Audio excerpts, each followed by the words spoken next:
Objet très répandu de nos jours, le coton-tige est généralement utilisé pour nettoyer l'oreille. Est-ce que cette utilisation est-elle justifiée? L'oreille a-t-elle besoin d'être nettoyée? Que disent les spécialistes? Telles sont les questions que nous allons aborder dans cette émission. Et bien évidemment, nous verrons comment nettoyer l'oreille s'il faut réellement le faire.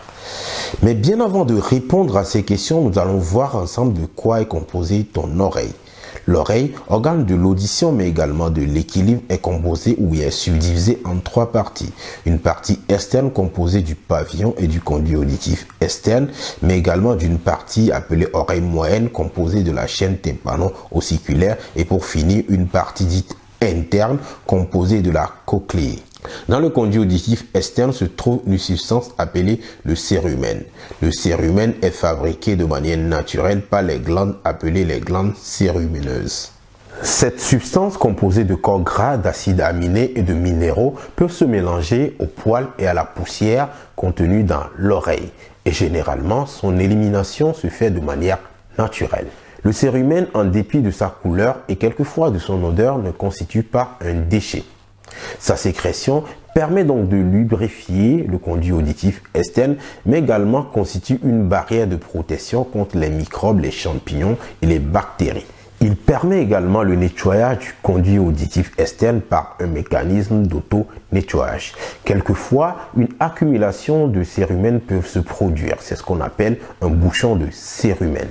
La formation de bouchons de cérumen peut résulter de plusieurs situations, comme par exemple le nettoyage inapproprié de l'oreille ou le port des prothèses auditives, comme c'est le cas des personnes déficientes auditives, ou l'utilisation de bouchons d'oreille. Toutefois, il est possible d'enlever ces bouchons de cérumen par un professionnel, mais je vous déconseille de le faire au moyen de tiges coton. Il existe également des techniques que vous pouvez pratiquer chez vous. Nous en verrons une à la fin de cette émission. Restez jusqu'à la fin. Toutefois, la question qu'on se pose et qui est d'ailleurs le thème de cette émission est de savoir s'il faut réellement nettoyer l'oreille au moyen de cette tige. Les spécialistes sont catégoriques sur la question et disent que l'oreille n'a pas besoin d'être nettoyée.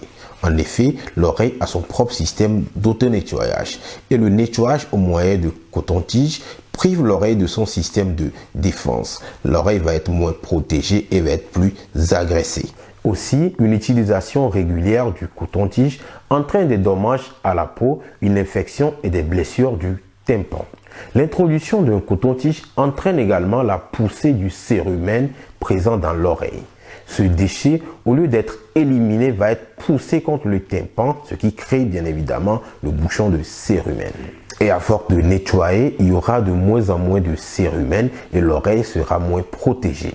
Je tiens à vous rassurer que l'oreille a son propre système de défense et également possède des cils qui assurent le nettoyage ou l'expulsion du bouchon de cérumen. Pour témoigner des dangers liés à l'utilisation du coton-tige, nous pouvons nous référer à une étude américaine réalisée entre 1990 et 2010.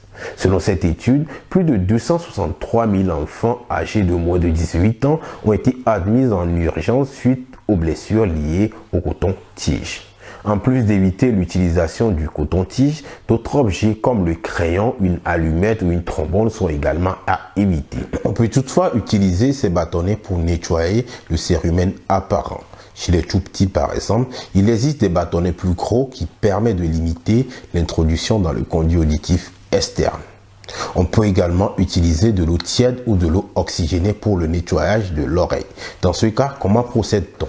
Pour cela, vous aurez besoin bien sûr de l'eau tiède ou de l'eau oxygénée, mais également d'une poire que vous pouvez vous procurer à la pharmacie. Ensuite, il faudra remplir cette poire d'eau, puis injecter doucement avec la tête penchée sur le côté, l'eau dans l'oreille. L'eau va ressortir et ainsi avec les déchets. L'extraction du bouchon de cérumen peut également se faire en utilisant l'huile d'olive ou l'huile d'amande. Pour cela, il est conseillé de mettre quelques gouttes d'huile dans l'oreille, ce qui permet de ramollir le bouchon de cérumen et de pouvoir le sortir plus tranquillement. Si cette technique ne vous parle pas ou que vous avez du mal à les exécuter, n'hésitez pas à demander l'avis d'un spécialiste. Maintenant que vous savez tout sur l'oreille et l'utilisation du coton-tige, c'est à vous de juger si vous allez continuer par utiliser cet objet ou plutôt à le jeter. Voilà, mesdames et messieurs, ce sera tout pour aujourd'hui. Je vous remercie de nous avoir suivis du début jusqu'à la fin de cette émission. On se retrouve très prochainement pour une nouvelle émission. Et pour finir, si vous avez aimé cette vidéo, n'hésitez pas à partager, mais également à vous abonner si ce n'est pas encore le cas. À très bientôt pour une nouvelle émission. Au revoir.